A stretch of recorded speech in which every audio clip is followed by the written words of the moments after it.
Let's start things off with what had to be Hollywood's hottest trend this year, the Celebrababy. In 2006, our favorite magazines tried to convince us that celebrities were just like us. Yeah, right. They're nothing like us, especially when it comes to having babies. When it came to Tom Cruise and Katie Holmes, their baby was born into this world with a whole slew of conspiracy theories. That is, if their baby was even born into this world at all. Where in the world is Tom Cruise's baby? If Tom and Katie were just like us, would they have hidden their baby for 4.5 months? And in that 4.5 months, Suri was able to look like a 10-month-old. She had a full head of hair. She looked like her dad, Chris Klein. When baby Suri was born, that's when Tom Cruise should have jumped on the couch and been like, bitch, who baby is this? Brittany's a little too much like us. She's the kind of mom that you see in the Walmart parking lot and kind of whisper to your friend about. She just dropped her baby. Britney Spears sat down with Matt Lauer to defend her, shall we say, unorthodox parenting methods. A piece of video that in the future will be known as Exhibit A. Stuff happens with kids. It's reality. I no longer had my doubts about her fitness for motherhood when I saw that false eyelash hanging off her eyeball, or the weird tears, or the mysterious air quotes that weren't attached to any words necessarily. I especially love the defense of, hey, I had my baby on my lap in the car behind the wheel because... What country? What country? The Isle of Neglectia? I don't know. And then there was the baby that started it all this year, little Shiloh Nouvelle Jolie Pitt, born in Namibia, where they have excellent health care. Because they're just like us, Brad and Angelina sold their baby photos for $4 million. Makes you wonder what they would have gotten for the baby. And then Madonna did not want to be left out. She was like, oh, no, no, no, no. I'm going to get on the African baby train. Yeah, I'm going to get an African baby. Not exactly an orphan. I don't understand how you can't find an orphan in Africa. I really don't understand that. But this shows you that stars are nothing like us, because she was able to go through all the red tape, and she walks into Africa, she goes, give me that one. Within Malawi law, it takes about 18 months for a potential parent to stay in the country. You have to live here in the country for 18 months. She was like, I have $3 million. They was like, oh, we've seen you around here. Yes, Booma, haven't you seen Madonna walk around here? A lot of people say it's not comedy unless somebody gets hurt. And if that's the case, then this year's hit movie, Borat, must have been hilarious. My name is Borat. I like you. British comedian Sacha Baron Cohen achieved international fame with his hit movie Borat and bruised a few egos along the way. The people of Kazakhstan were hurt because they thought Borat's portrayal of them would reflect badly on their country. She is number 4 prostitute in all of Kazakhstan. What's so bad about that, Kazakhstan? Who even cared about you prior to this movie? The backlash is worldwide. This was filmed in Romania, and the villagers planned to sue, claiming they were told this was a documentary. Who cares? You're villagers. Don't you have worse problems than Borat? What about that Frankenstein? Who's going to take care of him? Americans who appeared in the movie were also upset, and they introduced Borat to an old American custom, lawsuits. My favorite Borat lawsuit was the one where the people were upset because he brought poo-poo to the table. Here comes Borat holding a little bag of what appears to be poo-poo. Borat with poo-poo at the dinner table? Sounds like a game of Clue gone awry. Borat's latest victim, Kid Rock's marriage. Kid is being quoted as yelling, "You're nothing but a blank. You're a blank. How could you do that movie?" He got so mad at his slut whore after he saw her in that movie that they're getting a divorce. Borat took no prisoners on his press tour. You're a stuff guy. Yeah. I don't know what got hurt more. Harry's frail old body, his credibility, or my sides from laughing at what I just saw. The answer is B.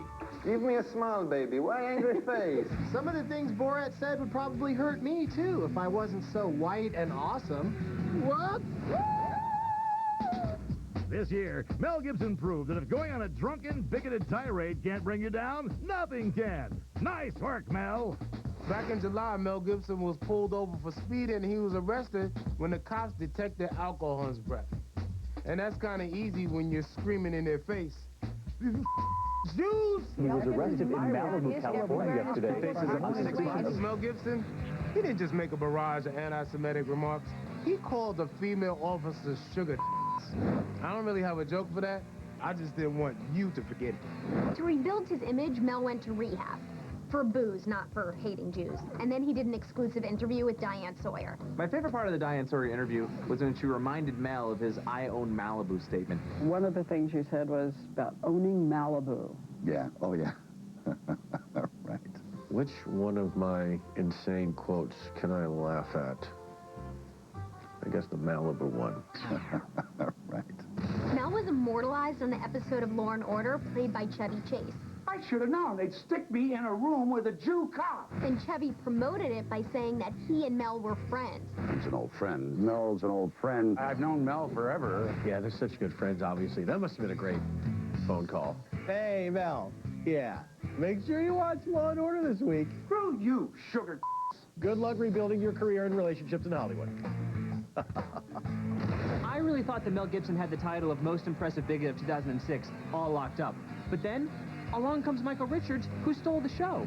And we all saw it, courtesy of a cell phone video and TMZ. Mel told Entertainment Weekly, my heart went out to the guy, but what he was really saying is, hey, guys, I'm the lesser of two evils. Way to go, sugar. And now, it's time for Doug Benson, the Pop Culture Bachelor. I'm going to be giving roses to the things in pop culture that I'd like to see more of in 2007. I'm giving a rose to Fergie because she's T to the A to the S-T-E-Y, girl, you're tasty. How could she not be tasty? She's covered in cake. I'm not giving a rose to Clay Aiken because he rudely interrupted a performance by that weird guy whose name I don't know.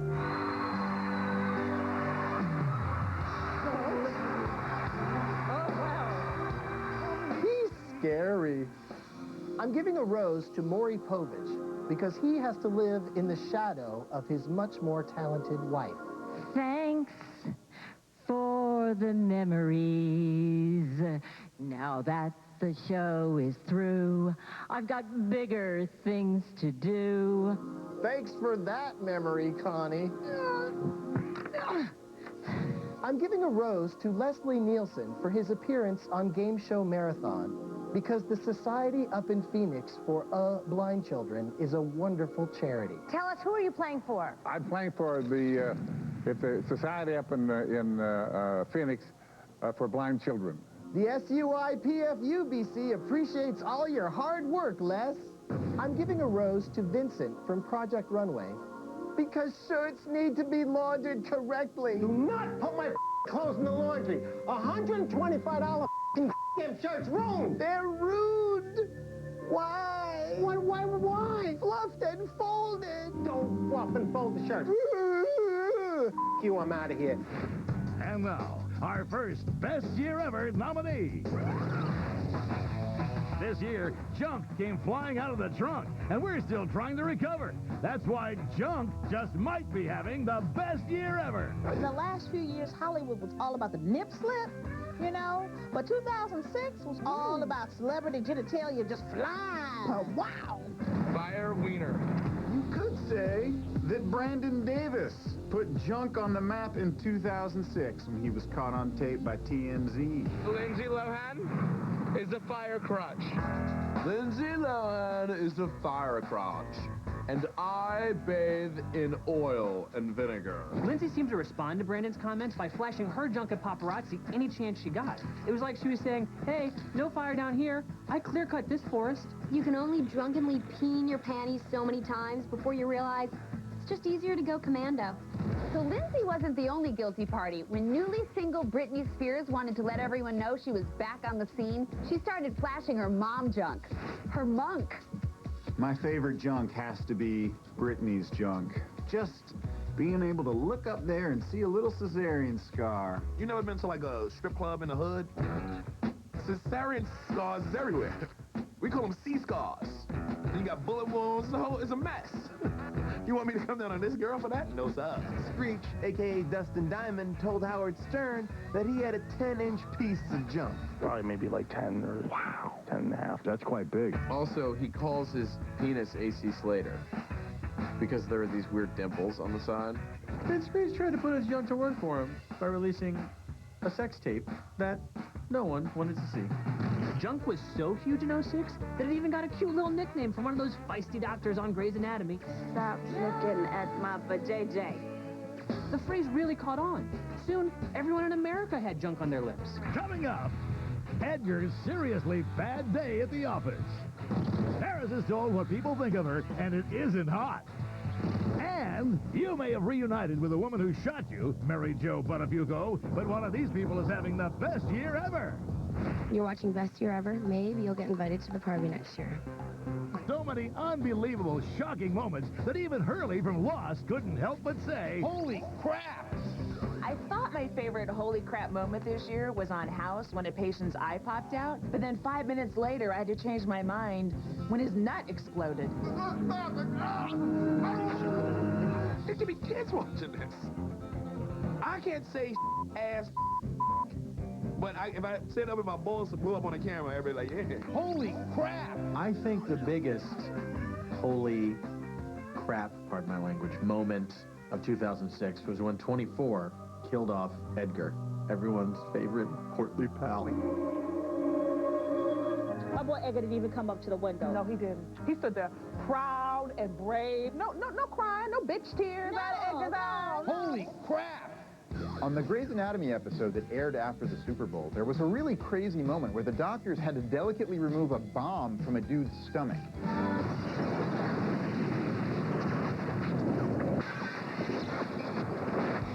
Damn, Meredith covered with cute bomb guy mess. She still looked good in it, though. She did. She carried it off. She did. That girl looked good in everything. She really did. She did. A little skinny. Holy crap! On the season finale of Lost back in May, all hell broke loose when Locke decided not to press the button in the hatch. We need to push the button. No, we don't. Oh my God, this never would have happened on Gilligan's Island. The professor would have had a fit. Holy crap! On Desperate, Housewives, Roseanne's sister goes crazy, goes down to the supermarket. Attention shoppers, we're having a special today on not getting shot, but it's only available at the back of the store. Starts shooting the place full of holes. And then she gets shot in the head by some other lady that we don't even know. How safe is the neighborhood that Desperate Housewives live in that Roseanne Barr's old sister on her show is the gangster? Holy crap! I think my biggest holy crap moment on TV this year was when I was watching What About Brian, and I thought to myself, holy crap, What About Brian is still on the air? What up, though? This is Big Snoop Dogg. And while you was getting those snakes off that plane, Samuel L. Jackson, here's some unbelievable moments, in case you missed it. Do you even remember a time when you didn't know and love Little Superstar, that pint-sized Bollywood dancer/fighter? At first I was horrified to see the father offer the son a smoke. Very good. But then I thought, you know what? He deserves it. That guy's a really good dancer.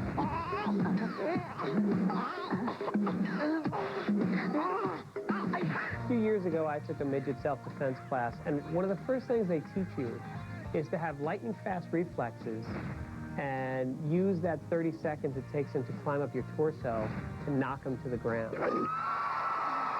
In July, TMZ.com told Paris Hilton what fans of the website thought of her, and it wasn't flattering, to say the least. Paris is like a fart in a mitten. You know it's there, you can't stand it, but you can't get rid of it. Would you please drop over dead or commit suicide, you damn slut? Someone called Paris a fart in a mitten? Is that bad? Sounds kind of cozy to me. And now, our second Best Year Ever nominee. Over the past year, he's gone from that white-haired guy with a killer suit to everyone's favorite fashionista. That's why Project Runway's Tim Gunn just might be having the best year ever. When Project Runway started, it was all about the contestants. And they tidy, what she was wearing. Right. But now, what do we tune in to watch? Tim Gunn. Okay, make it work. This is such wretched excess. Looks like a jockstrap. He's just looking Joan Collins to me. Carry on. Tim Gunn could insult me directly, and it wouldn't bother me, because I wouldn't really understand the big words that he was using. Constructivist, amorphous, contrivance. Anemic. Say all that Sturm und Drang was worth it. Normally people who use big words I find really annoying, but he's a sesquipedalian stylist that I find endearing. Make it work. What happened to Andre? You can't watch Project Runway for more than 5 minutes without working on your own Tim Gunn impression. Make it work. It's make it work time. This concerns me. And you got rid of the chartreuse popsicle. Heavens to Murgatroyd. What happened to Andre? You added turquoise, it would be Howard Johnson's. This is not what I was expecting. Where's my mojito? Oh, it's in my Saturn Roadster. America loves Tim Gunn.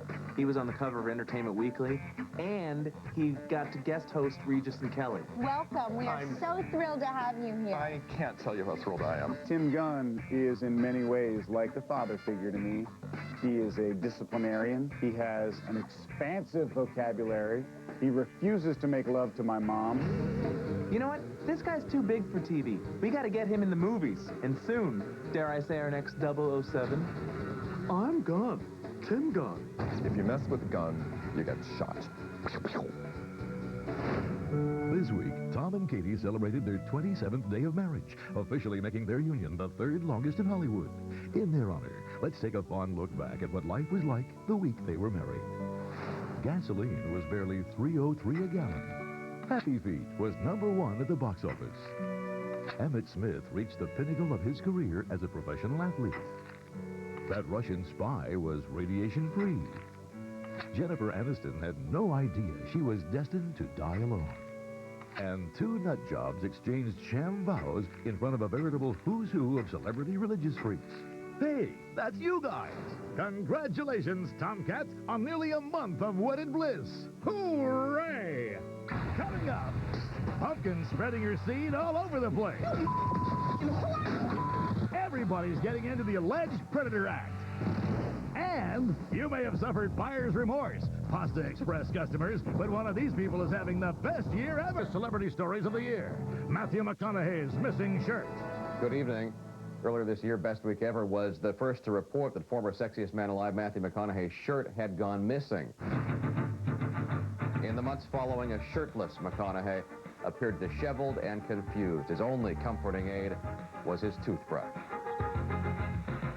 I'm now happy to report that Matthew has been reunited with his shirt. Now live on location is Paul F. Tompkins with more information. Paul? Thanks, Pat. Investigators are telling me that the shirt was last spotted here at the Chateau Marmont, drinking margaritas with Lindsay Lohan's underpants before returning on its own.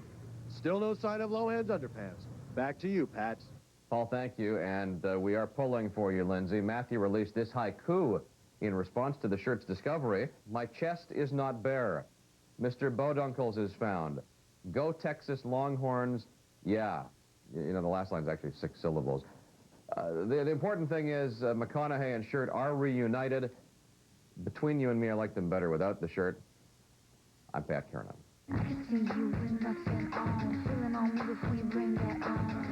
From catching predators to congressional instant messages, this year America's lust for hunting alleged deviants caused an epidemic of pedophile fever. Pedophiles have had quite a year. I mean, on the one hand, their profile really got raised. On the other hand, that's the worst thing that could have happened. I guess I'm probably not the surprise you expected, am I? So this year, the most dramatic show on television had to be Datelin's To Catch a Predator. No hug for me? I just find it horrifying that they have turned pedophilia into something entertaining. Grab that towel right there, please. But that being said, it's a really good show. Really riveting. Once he gets his clothes back on, he walks outside and is arrested by that camouflaged officer. You know, the other cops were like totally egging him on, like, yeah, Jim, that looks great. We'll put our fake rock outfits on in the van. To Catch a Predator is so popular that people don't even mind that they're getting caught. I've watched your show on Dateline. I would never do that. So you've seen the show and you showed up here anyway. Wait, are you Chris Hansen? No way! Is that the camera? Hey, when is this air? My wife is gonna... And then pedophile fever hit Washington, when the media decided to read all of Congressman Mark Foley's naughty IMs. What are you wearing? You and your boxers, too? Love to slip them off of you. Do I make you a little horny? Yes, you do, Larry. Yes, you do. The most shocking instance of pedophile fever this year was when John Mark Carr falsely admitted guilt in the John Benet Ramsey case. I was with John Benet in Chicago. I kind of figured maybe he didn't do it because if you're really guilty, I don't think you'd look at the cameras like this. Everybody seeing me? Pedophile. It was all caviar dreams and champagne wishes on a luxury flight from Thailand.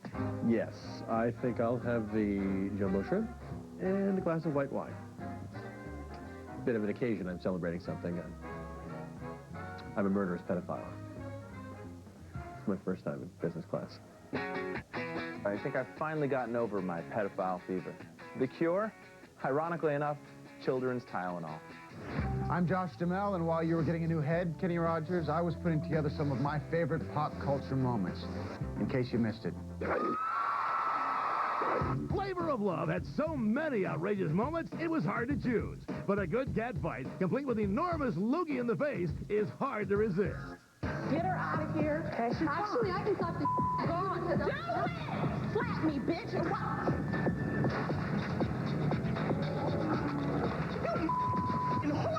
Pumpkin, New York, please. Let's remember ourselves here. You're two classy ladies. That was a solid loogie that didn't even waver. It just went a beeline right for that chick's mouth. Last spring, a man named Guy Goma went to interview for a computer tech job at the BBC, but somehow was mistaken for a computer expert and put live on the air. And overnight, everyone in the world knew this guy. Well, Guy Cuny is the editor of the technology website News Wireless. Hello, good morning to you. Good morning. Were you surprised by this verdict today? I'm very surprised to see this verdict to come on me. I don't know where Guy Goma is today, but I bet he's not supposed to be there. On Halloween, Meredith Vieira tried to show off her mermaid costume, but in a very Spinal Tap moment, her clamshell was not cooperating.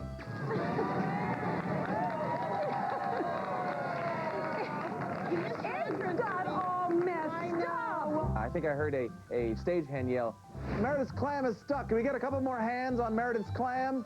What the hell is wrong with Meredith Vieira's clam?" And now, our third Best Year Ever nominee.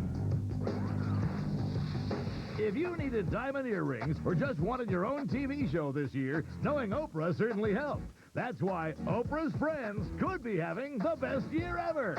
The friend who benefited the most from Oprah's generosity this year was her best friend and not gay lover, Gayle King. Pinky swear. Pinky swear. Who got her own XM radio show called Oprah and Friends. That sucks, to be hosting a show, and it's named after someone else. Then Oprah cut this promo for the show where she talked about the night they met. One night there was a snowstorm. She couldn't get home, and I said, hey, you can spend the night at my house. She said, I don't have any panties. And I said, well, I do. I have clean panties, and once I give them to you, you don't have to give them back. Oprah gave Gail some of her panties, and Gail goes, thanks, Oprah. But Gail wasn't the only one who benefited from Oprah's goodwill. Dr. Keith Abloh and Rachel Ray. Those bitches each got their own daytime TV talk show. I can't put a sentence together, and they gave me a show. You almost get the feeling that Oprah's just sitting on her throne, gnawing on a turkey leg, being like, hey, executives, you know who should get a TV show? My manicurist. Ah, make it so, peons. Now, if you didn't receive a giant pair of underpants or a national television program, you might have been invited to Oprah's Legends Ball, where Oprah, at a bruncheon, honored legendary black women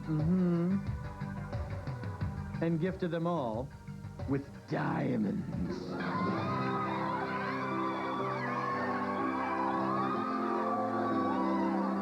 I mean, it turned the most poised, self-possessed women into screaming audience members. You know, Maya Angelou was like, oh my God, oh my God, diamonds! Diamonds! Oh, that was really fun. We interrupt this program for breaking news on the reunion of Matthew McConaughey and his missing shirt. And we are just getting this word. Matthew McConaughey's body has unfortunately rejected the shirt. I repeat, Matthew's body has rejected the shirt. We wish him our best in a speedy recovery. Still no word on the whereabouts of Lindsay Lohan's panties, and sadly, Matthew McConaughey shirtless still. I'm Pat Kiernan. Coming up, help! Hasselhoff takes on the world. The View says bye-bye to Star. Who's going to get hit with a football now? And you may have saved the world, Al Gore, but one of these people is having the best year ever. Hey, this is Sandy Entertainer. You're watching the best year ever. It's like Flavor of Love with less spit. Wow. PC. I also enjoy listening to songs. Well, you should check out iPhoto, iMovie, iWeb. They all work like iTunes. You know, it's like iLife. Comes with every Mac. Have you ever heard of U Shut? No, what is that? Some PC program that competes with Mac? No. You shut the up, you pompous or I'll shove this iPod up your ass. That's like a really long name for a software program.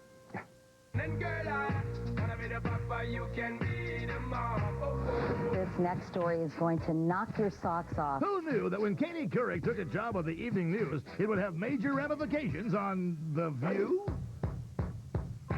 Here are the events that led to the shakeup at The View. First, Katie Couric announced she was leaving The Today Show. I've decided I'll be leaving today at the end of May. Then, I crapped my pants. So Meredith left The View to go to Today's Show.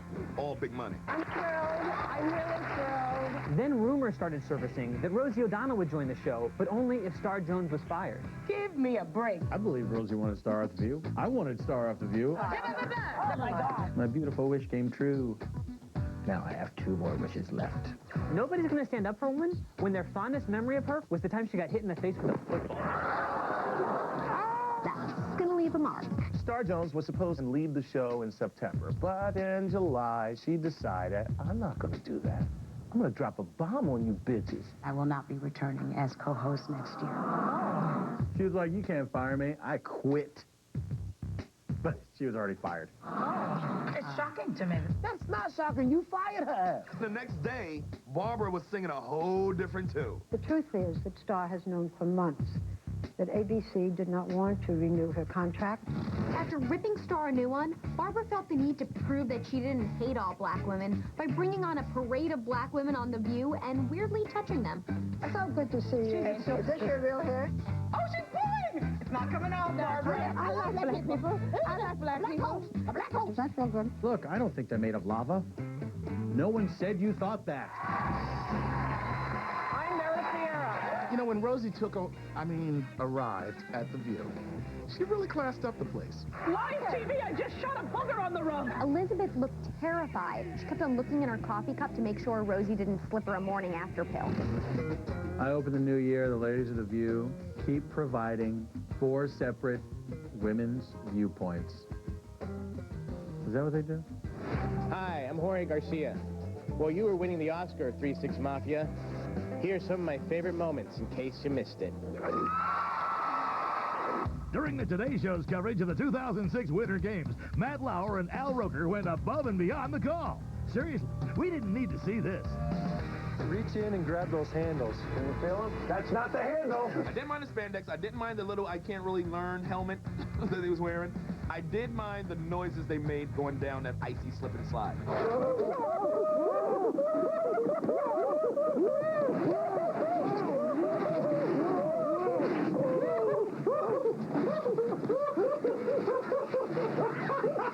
There are 2 dudes on a mountain. I'm gonna make a Brokeback joke and no one can stop me.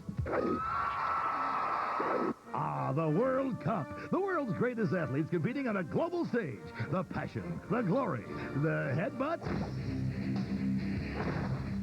I was just happy to see Zidane retaliate. I mean, being French, I was half expecting him to just immediately surrender. Oh, yeah. USA! USA! This year, everybody wanted to get their hands on a TMX Elmo doll, which acts a little too human for our taste. Creepy. Give Elmo a break, please. Yeah! That's how I masturbate. It's all about wind. I don't actually touch it. Another fun thing to do is to pretend that Elmo is sad and he's crying, like his wife was just killed in a car accident. I know. I'm here for you. I know, buddy. You're gonna get past it. This year, when celebrities found themselves on the wrong side of a nasty divorce, only one man was brave enough to stand up for truth, justice, and the American way. Ludicrous and Biggie Smalls. Paul F. Tompkins, celebrity divorce attorney. Who could forget how Tompkins stood by Heather Mills' side when she claimed that Sir Paul McCartney refused to buy her an antique bedpan? That antique bedpan wasn't just for decoration. She was going to use it. What, is she supposed to go out in the backyard and cover it up with dirt? Soon, celebrities were divorcing in droves, and Tompkins ruled the court. He was there to defend Mr. Federline's right to half of Britney's Malibu mansion. My client suggests they split the mansion down the middle with a piece of tape, like they did in that episode of Laverne and Shirley, where they got in a fight that time. He prevailed in Houston versus Brown. IOB to the jack. Then Anderson versus Rock. White trash. Witherspoon versus Philippi. Legally blonde. Navarro versus Electra. Manny Petty. Swank versus Lowe.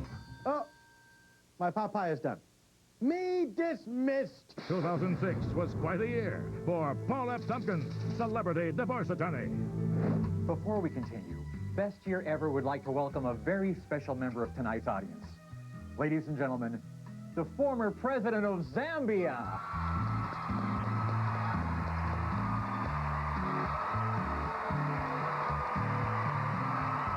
Sir, it is an honor we do not deserve. Thank you. Now back to the show. And now our fourth Best Year Ever nominee. In 2006, David Hasselhoff reinvented himself as the Hoff, and we couldn't be happier. Could it be that he's having the best year ever? Like a caterpillar blossoming into a cosmetically enhanced butterfly, the man you knew as David Hasselhoff is no more, and in his place, the Hoff. Thank you, sir. So the Hoff reemerged as a judge on America's Got Talent. Little ironic. It'd be like me showing up as a judge on America's Got Bangs. Utterly ridiculous. The Hoff had no qualms about performing his own song, Jump in My Car, on his own show, America's Got Talent.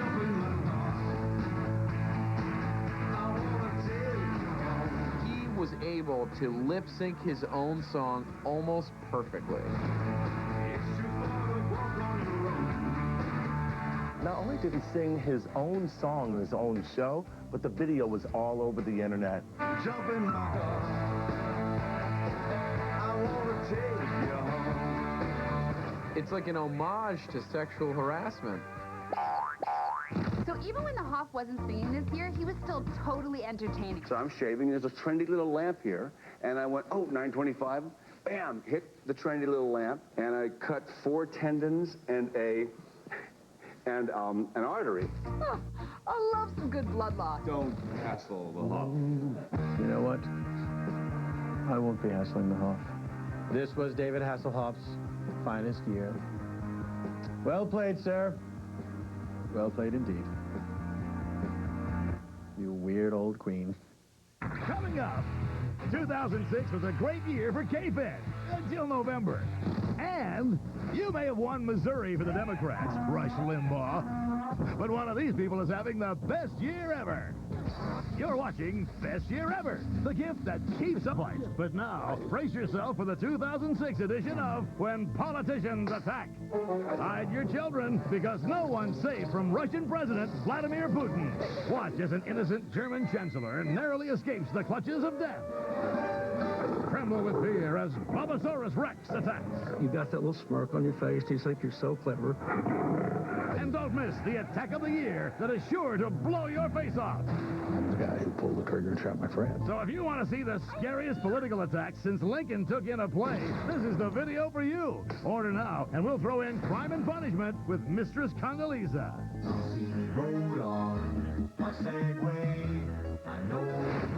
Hello, this is Weird Al Yankovic. While you were eating 53 3/4 hot dogs in 12 minutes, Takeru Kobayashi, we were finding the year's best moments, in case you missed it. This past September, millions of people watched as that cockroach-phobic weatherman from Sarasota said, "Oh no!" I am so sorry, Bill.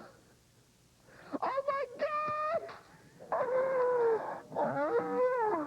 This is what just happened. That thing was crawling on my leg. Oh my God! Will my girlfriend gonna think of this? Oh God, if that, oh my God, that is huge! Back in June, magician Chris Angel freaked our minds when he pulled a woman in half on his show Mind Freak. Pull right now, let's pull. Whoa!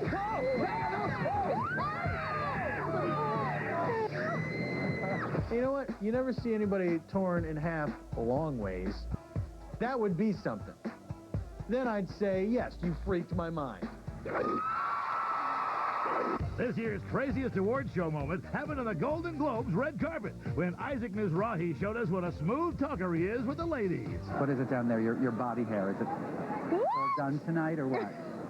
Did you do a special job or what? No, it's normal. He asked Eva Longoria about her cho-cho. Yeah, like how she maintains her cha-cha. Yeah, she wags her hootenanny. You don't ask ladies about their monkey at a red carpet event. No, not about Sally.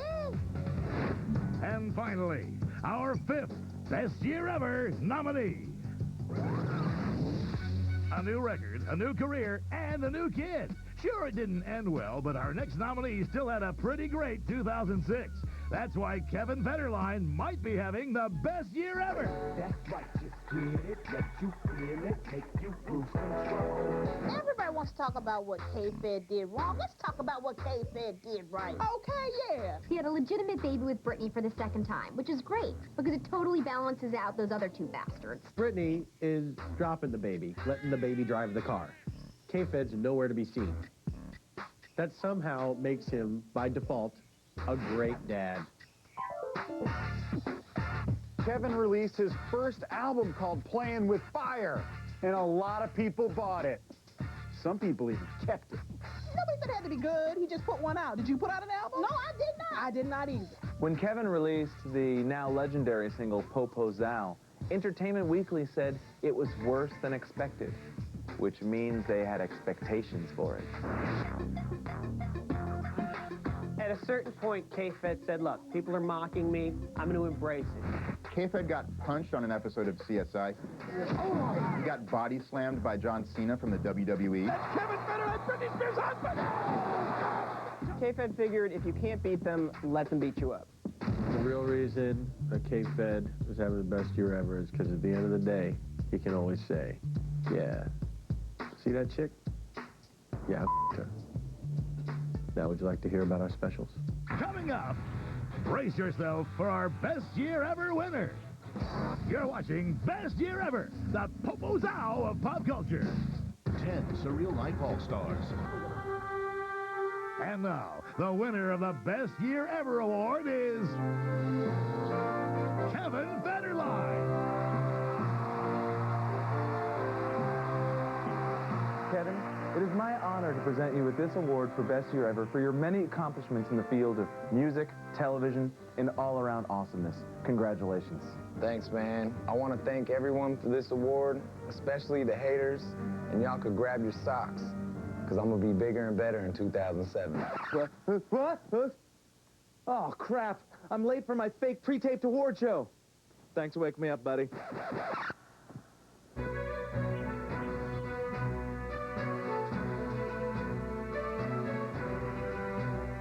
And now, the moment that everyone's been waiting for, the 2006 Best Year Ever Award. And the nominees are The Hoff, Oprah's Friends, Jump, Tim Gunn, and Kevin Federline.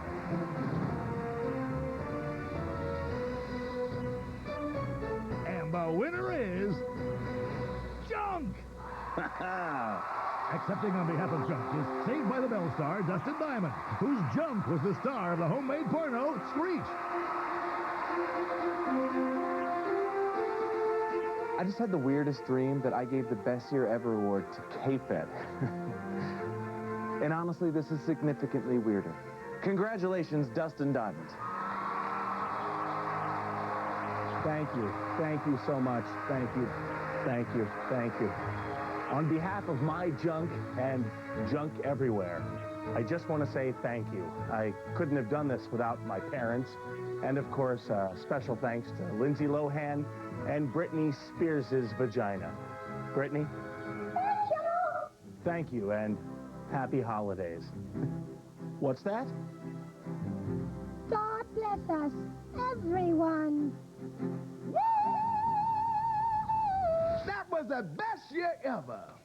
Should all acquaintance be forgot and never brought to mind? Should all acquaintance be forgot in days of old lang syne?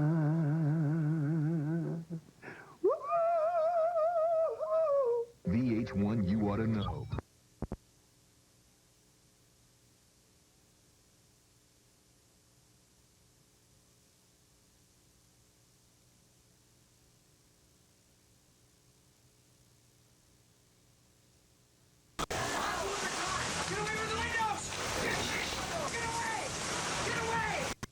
Is coming down around him. But check out what this guy saved.